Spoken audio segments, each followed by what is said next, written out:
So, it's Dr. Jennifer Jackson. That's right. Yeah. Yeah. Do I call you? What's your specialty in? I'm a coastal physical oceanographer. So basically, that means that I study the physics in the ocean. And for my career, that's largely meant climate change in the ocean. Like I started off in my PhD studying the Arctic Ocean and looking at how solar radiation was being stored in the ocean now because of the thinning ice. So, yeah, big changes that we're seeing happening in the Arctic. And then I moved to South Africa and studied how one of the big currents there impact the coastal environment and marine life. And then I moved back to North America and started studying the coastal waters of British Columbia. And for the most part, it's been looking at how they're warming and losing oxygen. Um, that's unnerving to hear. But then you were involved as well in the is it the British Columbia Environmental Film Festival? Did I have Yeah, that right? yeah. So a few years ago, I was struggling with a lot of climate anxiety and just a lot of we're looking at the data, we're seeing these huge changes. We know that we need to stop burning fossil fuels. That's really the only way out. But, you know, it just, there's not a lot of uptake in the public. So you spend all your time as a scientist, writing papers, looking at data, and maybe 30 people will read your papers, right? And it's very rare to actually get your new knowledge into the public eye. I think something like maybe 1% of all scientific publications ever make it outside of the scientific realm into sort of the general knowledge base. Hmm. And I was just feeling very frustrated again, like feeling like I was in the silo of everyone telling the same story over and over again, but nobody else listening. And Yeah. yeah, so a few years ago, my friend Pejman Hadavi, he's a filmmaker. I was sort of explaining all of my frustrations to him. And one day he's just like, why don't we start a film festival? I was like, I don't know anything about film. Like I've been living in the science space my whole career, and he convinced me that we should start a film festival. So that was, I guess, almost 3 years ago now. We're right in the middle of our third season right now. We're our festival is happening now, December 2023. Yeah. And yeah, it's been really exciting. And I think our number one goal is to start bringing the science or the knowledge holder and the film realms together. And so, right now we're focused mainly on sort of Western scientists because, we'd like to include Indigenous knowledge holders. We're just not in a place where we can pay them yet. And, Hmm. there's in Canada, there's such inequity between our Indigenous communities and our non-Indigenous communities that we want to be able to recognize and pay for Indigenous knowledge before we really include it within our festival. That's really interesting. It has a science focus. Can you tell me a bit about kind of what the sort of the what distinguishes that festival, or what is it, the kind of specific things you're trying to accomplish by starting that one instead of anything different? I mean, I think it doesn't necessarily have a science focus, but I can say that all the films we screen have been fact checked by scientists or knowledge holders, I guess. And so, yeah, we can say that everything that we screen has been fact checked, and that maybe is different than some of the other festivals. So we do want to screen films that sort of have the whole gamut of environmental themes. So we do have Hmm. fictional stories. We do have animations. This year we have quite a few films that are geared towards children. So yeah, we cover that whole gamut. But I think that's what distinguishes us, is that we can say that scientists have reviewed this work. And eventually I'd also, because it's not, one thing we realized this year is that there's facts and then there's bias, right? And we're seeing bias everywhere in media these days. And we're still not 100% sure how to deal with that, because something can be factual, but it also can be biased, right? And so eventually we want to kind of, what science has done in that space is, for example, you have to declare as a scientist where all your funding comes from, and that can help to, reduce some of the or help people understand the bias, I guess, that could be in films. And I think that's where we want to move to eventually, is also have some sort of a disclaimer saying that, this film has been funded by so-and-so. Because, I think that that's sort of one of the big trends in environmental filmmaking is now having corporations, start funding some of these environmental films. So again, they're fact-checked, they're science-based, but they're biased. And we want all of the voices. We want to show all of the voices that are talking about these issues. We don't want to exclude others. We just want to help our audience understand, who is funding the work. Because it is that, I can do the most amazing film ever done about recycling, but not talk about the fact that I'm an oil company. Exactly. Yeah. So. Yeah, exactly. Yeah. And what we're seeing play out in COP this week, we're also seeing it play out in our film festival, right? With the different voices producing different films, which is great. Again, we want that sort of, we want to have that dialogue, and we want to showcase that dialogue. We don't want our films to just be one-sided that we're portraying. Yeah. So that, just the whole storytelling aspect, and that's certainly something we really aim to cover a lot, at Feed, is, as we were talking actually before we started recording, production maybe trying to reduce its carbon footprint, or, trying to be greener in some way. But a lot of those things need to have been thought about, at the script stage, before anything ever actually starts, And then of course that also goes along with what is that what is the message of your film? And I suppose that might be something to I'd be interested to hear you talk about, is like, what is climate messaging, or what is green messaging? Because we think like, okay, that's just nature documentaries, right? So it's, with some icebergs and some polar bears, and you got some David Attenborough, and you're set, but I'm assuming that in the film festival you see something that's of a much broader spectrum. Yeah. And I will say the films that tend to really resonate with people are, again, about people, right? And the things that people do, the ways that people have lived their life so that they're more sustainable. Because, each of us, there's only a few things we can control in our life. And one of them is the decisions we make. And it can be hard to know what decisions to make. And so when we watch a character that we can engage with that is making these decisions about how to live sustainably, it can almost be a guidebook for us. And I think it's a big challenge for film in general. Like, I sit down and I watch Netflix sometimes, and the characters are always hopping on flights for this, that, the other, like, let's go to New York for the weekend because we can, and that's great. And that's something that we used to be able to do all the time. But now I would challenge those same characters and the script writers too, to say, like, why can't they take a train somewhere nearby for a getaway? Like, why do they have to jump on a plane? And I think that is in the script writing stage. The very often sustainably minded or environmental characters in scripts, they were kind of not ones that public particularly liked or engaged with.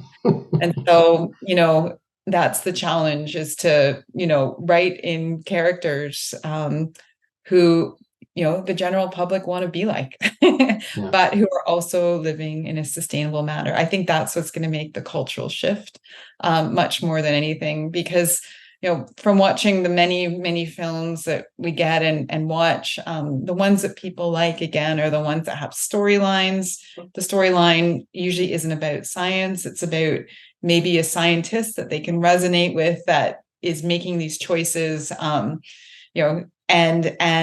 it can give a guidebook for how to live sustainably in the future. I think there's that. Nobody wants to see I don't want to go see a movie and see somebody who's being good all the time. You don't. I want to see Yeah. Vivian Lee, not Olivia de Havilland. Yeah, good I point. want Scarlett, not Millie. Is it? I forget what her name is. But so that is that. I guess engaging people. People don't want to be reminded of how they're not good, or reminded of some virtue that apparently they don't have, or something. Yeah, good point. So it's a challenge, right? It's not an easy path to create these characters, but I think that is one of the potential ways forward. Yeah. Does sometime it not have to even be that obvious in the character? I mean, you can have somebody that's just, they're eating just what they've got on their plate Yeah. in a dinner scene is different from what it might have been 10 years ago. Absolutely. Exactly. It can be very subtle. Yeah. Yeah. And yeah, I mean, one example that we have screening in our festival right now, and I absolutely love this film.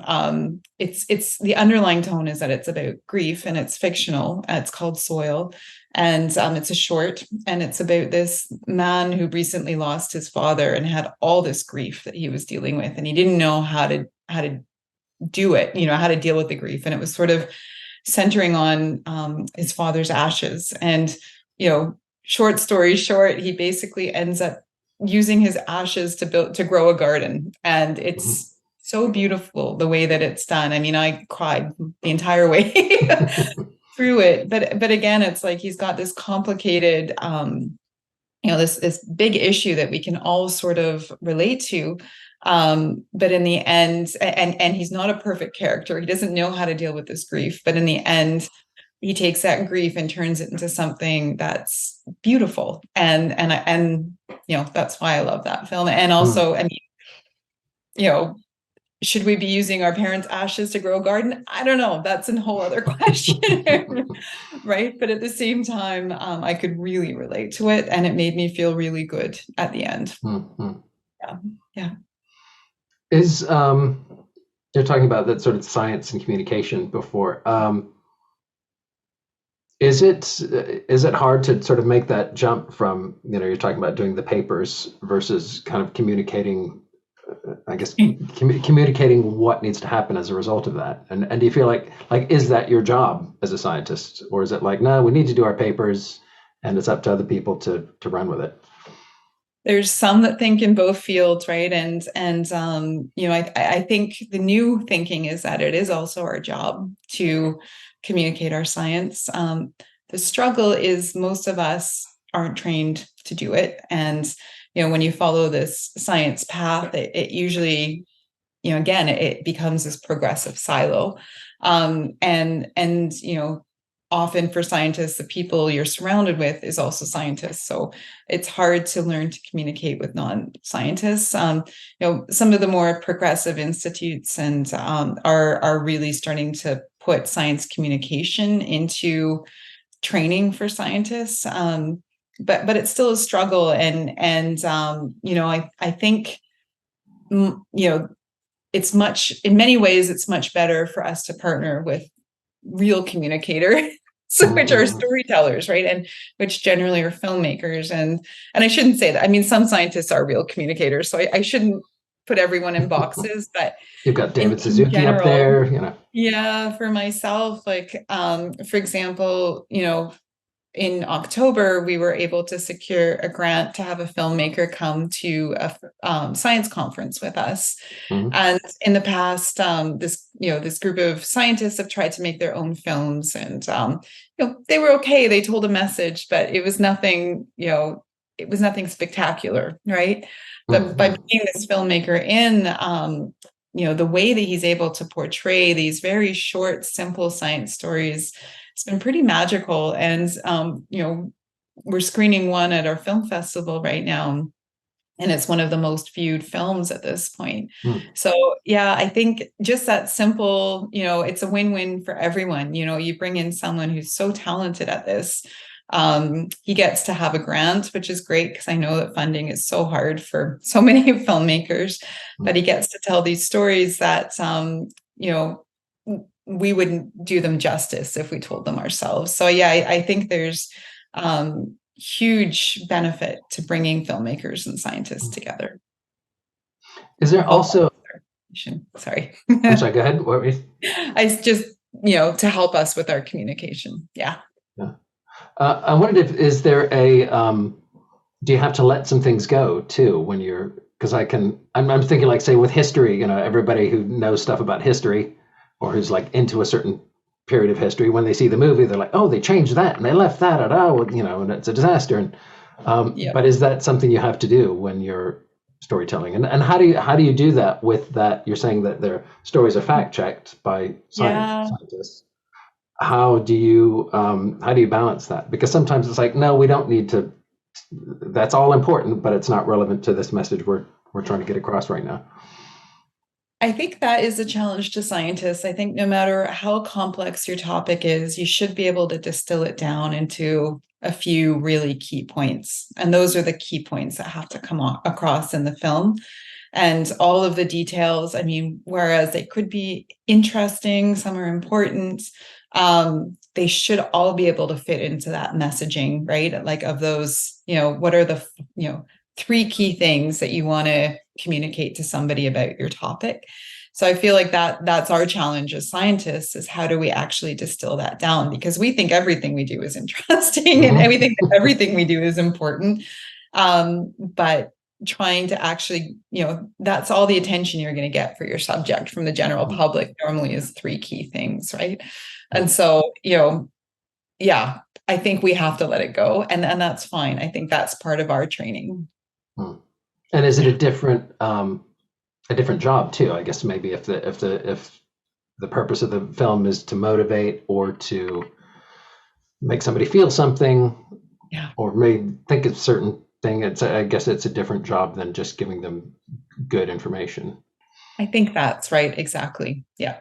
And I think one of the main things we as scientists have to let go is in our training, especially when you're doing a PhD, you're sort of on your own for many things. You have to learn how to become a computer programmer. You have to learn how to fix your instruments. You have to learn how to book all your own travel, and like all of these things that are very, you're on such a tight budget, and there's so few resources usually that you're sort of figuring it all out as it goes, and that includes the science communication piece.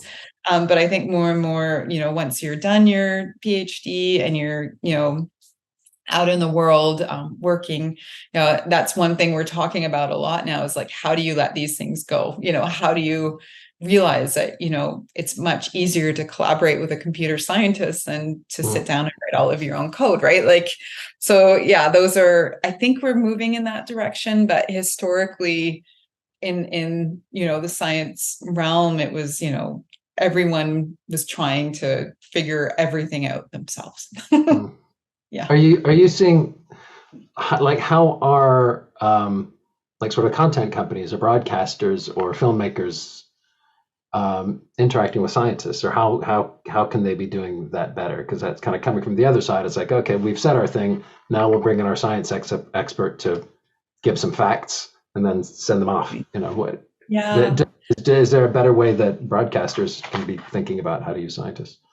I think we need to start bringing everyone together on a more regular basis, because even myself, even though I have contacts within the media world, it's like when I have a really big, what I think is a big and exciting story, I don't always know who to reach out to tell them about that, right? And again, because these worlds are so siloed, it's hard to know. And sometimes you just want to bounce it off, say, look, I just got this paper published. I think it's really exciting. Do you think that this is something that could fit into, your work somehow? But you don't always know how to do that. And so, yeah, I think it's really important moving forward that we find ways to bring these worlds together. And we're hoping that's something we can do through our festival. Like, yeah, we hope, we can have workshops and other types of gatherings that actually start bringing these groups together. When I was at Albert, they had a really great event with the Royal Geographical Society. Oh, nice. That brought in, it was kind of amazing. It was probably one of the first times it's ever happened, but they brought all the commissioners from all the UK broadcasters. So, from factual and drama and the Yeah. heads of commissioning, Yeah. and got them together with scientists Yeah. and experts, in these kind of little roundtables, 20-minute roundtables, just so that they could have some scientists and experts telling them about the climate situation and other stuff. They had a really wide range of representatives there. Um, but it seemed like it was it was a great opportunity to just get those creatives rubbing elbows with scientists and being able to sort of have some fairly intimate, although time limited, conversations kind of about some of these topics, rather than that sort of separation. We'll call in the expertise when we need it, or on the other side, we'll call in some of the media people when we're ready to send out a press release or whatever. Absolutely. And I mean, I think in the science community, we have so many stories and so many stories to tell. We just don't always know how to tell them. So I think for filmmakers, it's or other creative types, I think it can be very lucrative if you, in terms of ideas and in terms of creativity, if you are partnered with people that have these stories that need to be told. Mm-hmm. Yeah. So what's next for the film festival? Did you start it in the pandemic? Because you said it was 3 We years did, ago. yeah. Yeah. We started in the pandemic. So yeah, we're in our third season now. We did have, we're running until December 31st, so it's still available online and anyone around the world can watch. We've got about 45 films that we're screening this year. So yeah, and from all over the world. So that ends in December. And this year we were able to have a few in-person gatherings, which was really nice. And we're hoping to do more and more of that moving forward. In fact, we screened some films from Rwanda as part of the Mashariki Film Festival, which was really exciting, and also at some local businesses as well. So that's been great. And then, yeah, we're hoping in 2024 to start, building more partnerships, having a larger in-person footprint, start working towards hosting workshops, that kind of thing. Yeah. Great. Yeah. Well, yeah. Well, let us know if there's anything the Flint can do to help. Yeah, absolutely. That would be wonderful. Well, great. Is there anything else that we haven't covered that we need to know about the film festival, or the work you're doing, or what you're up to this later this morning? Yeah.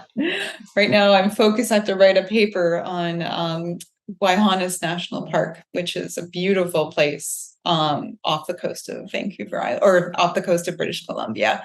And yeah, so that's my work for the rest of the morning. What is it about? What aspects of the park is it about?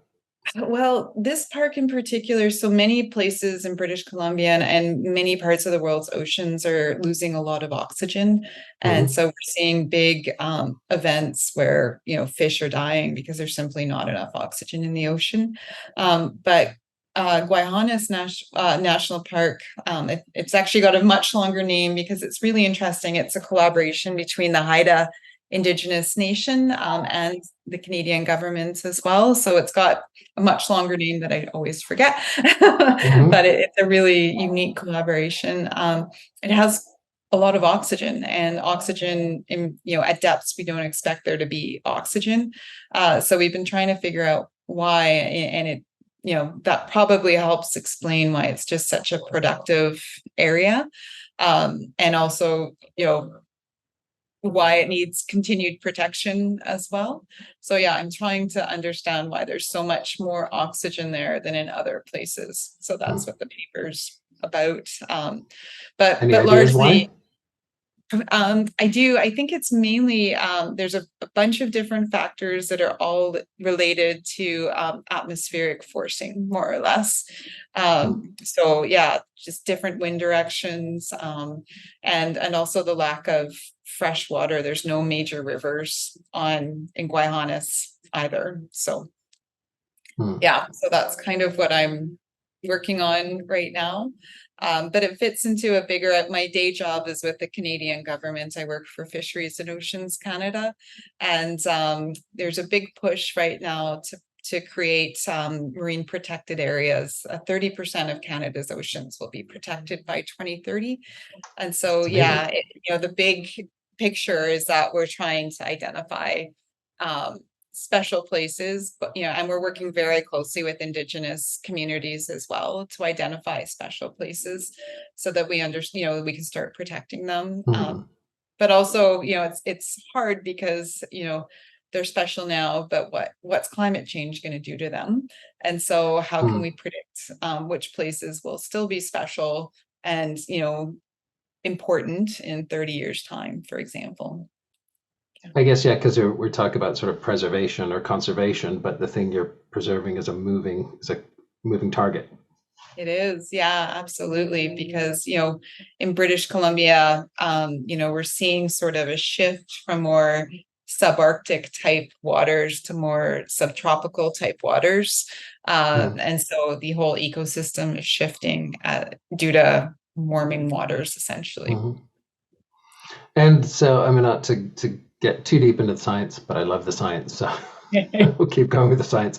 Are you, I mean, with the kind of the work you do, and kind of knowing the course we're on, there must be a certain amount of future gazing and sort of not fortune telling, but maybe just like looking at where the numbers lead.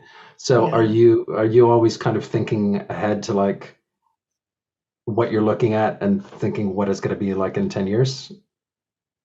Yeah, absolutely. I mean, the future is pretty clear at this stage that, our oceans are going to be warmer, they're going to have less oxygen, and they're going to be more acidic.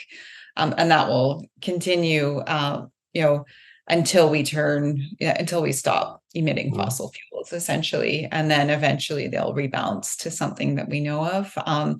And so, how quickly that's going to happen is sort of the big question. And it's also very complicated, especially, looking at some of our coastline. British Columbia is similar to Norway, for example, where there's just lots of nooks and crannies everywhere, and not everywhere is impacted the same way. Some areas will become refugia and others will become deserts. And that's the complicated and interesting part, is trying to predict, using everything we know, how things are going to change in that aspect. So we have identified, for example, some refugia that are linked to new and unique processes. And refugia is, can you explain what that is? Oh, a refuge, basically. So a place that we think is going to stay colder and have more oxygen than the surrounding waters. And so, it'll remain kind of like the ecosystems that we know right now. And it could be a place where things like sea stars and other animals will be able to survive. Whereas, once you move away from that area, there won't be enough oxygen. It will be too warm for them to survive.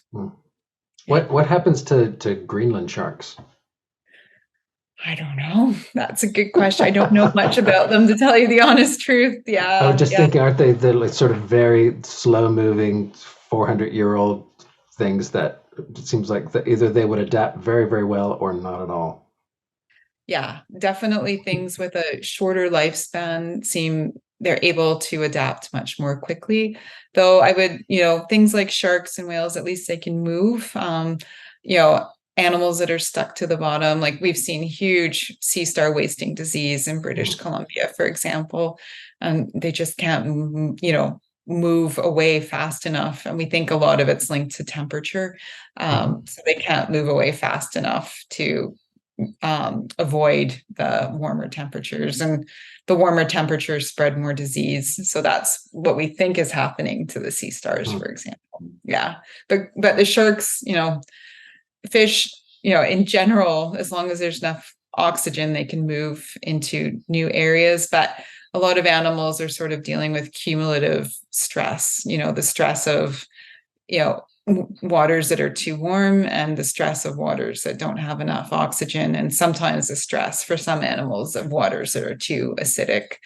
So it's kind of like us, if we are living in polluted air and eating an unhealthy diet and smoking cigarettes, those are all kind of stressors that are, they might not kill us tomorrow, but, they'll definitely reduce our life expectancy. Mm. Yeah. So what would you say is the kind of the main thing that we can do to help the oceans? Stop emitting fossil fuels. So we can, if you have to leave in the plastic versus get rid of the fossil fuels. I mean, neither are great, right? But I think if you don't have enough oxygen, almost everything's going to die, and warmer waters hold less oxygen. So that's, I think, the most critical thing right now is stopping burning fossil fuels. But the plastics are pretty terrible too. So yeah, it's like, okay.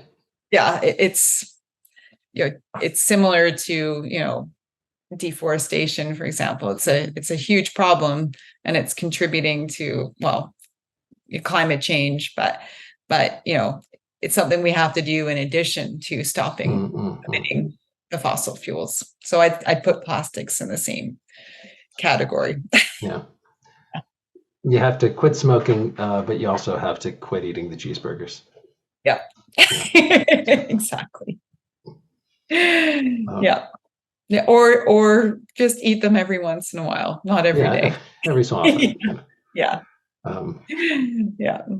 Yeah. Well, great. Well, thanks so much. It was so great to talk to you. It was really, really fascinating. And the film festival is, it sounds really exciting. I love, the idea of the sort of the startup film festival that then, kind of finds its niche and kind of expands. I think that'll be really cool to see what happens. Thank you so much. Yeah, thanks for your interest, and I'll send you a pass so you can check it out. Yeah, that'd be amazing. Thank you. Yeah, absolutely.